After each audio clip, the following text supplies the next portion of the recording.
Warning: the SCP Foundation audio archive is classified. Access by unauthorized personnel is strictly prohibited. Perpetrators will be tracked, located, and detained.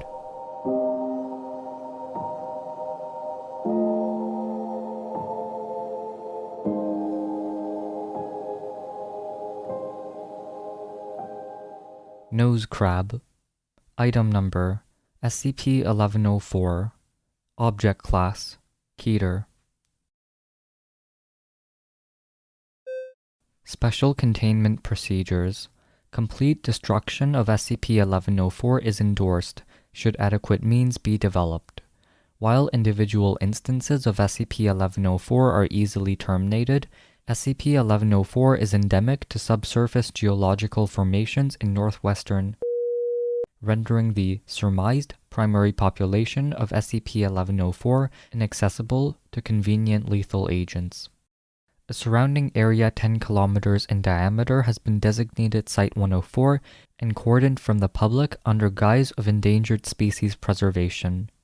Personnel must wear N100 air filtration masks while within Site-104. Mammalian organisms exceeding 10 kilograms, other than authorized Foundation personnel, entering Site-104 should be assumed contaminated and incinerated at facilities on site. Description: SCP-1104 is a species tentatively identified as a member of Order Chelicerata. The life cycle of SCP-1104 comprises at least two distinct phases, the first being a larval stage approximately 0.4 mm in diameter. At irregular intervals, larval SCP-1104 are expelled from lava tubes within Site-104 at concentrations up to 200 individuals per cubic meter. These remain airborne for as long as 14 hours and have been documented to travel at least kilometers under favorable weather conditions.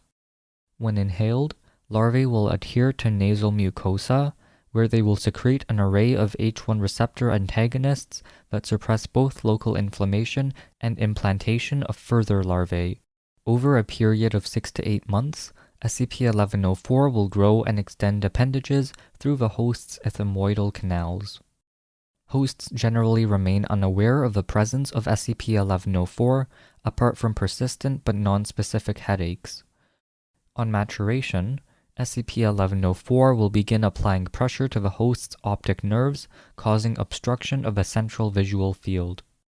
The pressure is applied selectively when the host is not oriented towards the local gradient of atmospheric hydrogen sulfide, which SCP-1104 can detect through the host's inhalations.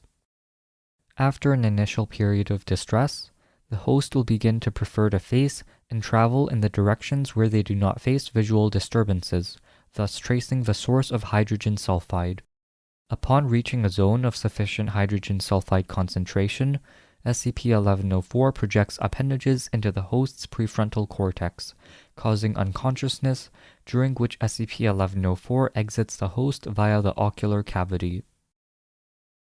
After leaving the host, SCP-1104 attempts to locate and enter the source of hydrogen sulfide, such as a lava tube or sewer pipe.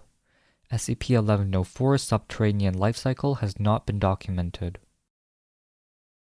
Although humans display the same instinctual aversion as any animal to visual disturbances caused by SCP-1104, the behavioral response is not a compulsion, and hosts may defy the influence, especially if informed of the nature of SCP-1104.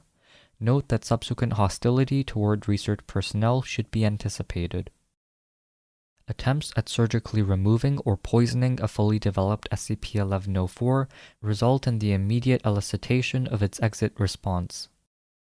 Post-exit hosts exhibit complete aspontaneity due to orbitofrontal lesions, and to date have provided no pertinent information in debriefing.